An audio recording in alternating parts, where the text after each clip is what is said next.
Hi, my name is Carlo Valenzuela. I'm the Director of Custom X-Ray Solutions here at Curve Electron. And then today we're going to be talking about Smart CT. The Smart CT upgrade on our systems installs this little motor that allows you to rotate a sample 360 degrees. The software there reconstructs all the images and allows you to get a volume so you can manipulate, slice, and do everything.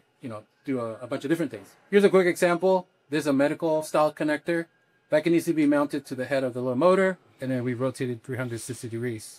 My colleague here, Giancarlo, has a few other examples. Yeah.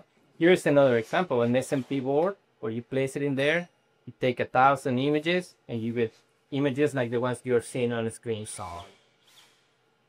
for CT.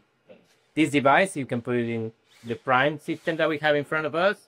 You can put it in the Fusion right behind me, and so many other systems. So it's agnostic of device, system if you. Feel free to reach out and subscribe.